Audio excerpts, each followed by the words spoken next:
Mendel et son idée de Pourim. Une semaine avant Pourim, Mendel se trouvait à côté de son frère Moshe, qui disait au revoir à son ami Dov. « Au revoir, dit Dov. À demain, on se verra à l'école, si j'arrive à emprunter une veste. » Et il montra sa manche, toute usée et déchirée. Longtemps encore, après le départ de Dov, Mendel resta silencieux. Il réfléchissait tristement. Pauvre Dov, sa maman était veuve et si pauvre qu'elle ne pouvait pas lui acheter une nouvelle veste. Le lendemain en classe, Mendel était encore triste. Il n'arrivait pas à oublier la veste de Dov. Mais que Mendel soit tourmenté ou non, une chose est sûre, Mendel n'abandonne jamais. Mendel, dit soudain le Rebbe, s'il te plaît, répète ce que je viens de dire à propos de Matanot la Evionim et de Mishloach Manot à Pourim. Mendel devint tout rouge. Ah, dit le Rebbe, je vois que tu n'as pas écouté. David, dis-lui toi.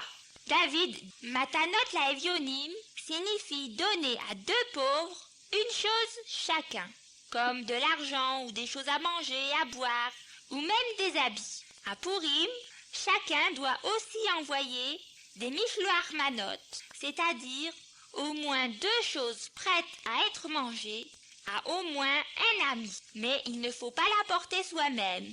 Il faut le faire, si c'est possible, par quelqu'un d'autre. Soudain, le visage de Mendel s'éclaira. « Oh, pourquoi n'y ai-je pas pensé plus tôt? Quelle bonne idée !»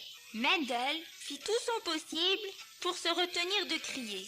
À la sortie de l'école, il courut tout le long du chemin jusqu'à la maison pour taper à la machine de petits billets. Pour la distribution de Mishloach Manot s'adressait à Mendel. Le soir de Pourim, Mendel distribua 50 billets qu'il avait tapés lui-même à la machine. Et bientôt, il reçut beaucoup de commandes.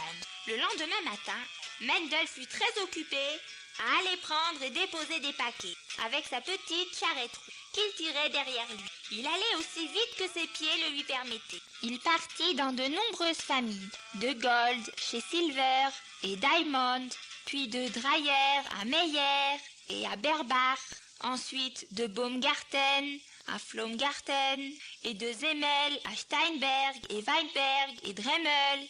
Il prit des paquets chez Lamberg et les apporta à Katowice et Krakauer et Warschauer et Janowitz. Ensuite il alla de Vogel à Adler et Appel et Epstein, Wepstein, Wadler, Teppel.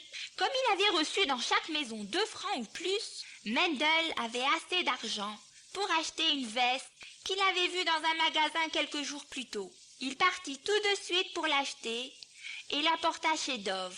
Dov répondit à la porte. « Joyeux Pourim, c'est la distribution Mendel avec un paquet pour vous, monsieur, et il n'y a rien à payer. » Dov accepta la boîte. « Mais qui est-ce qui l'envoie ? » « Monsieur, les renseignements ne font pas partie de nos services, » répondit Mendel. Et il partit très vite, et Dov ne sut jamais de qui venait la veste.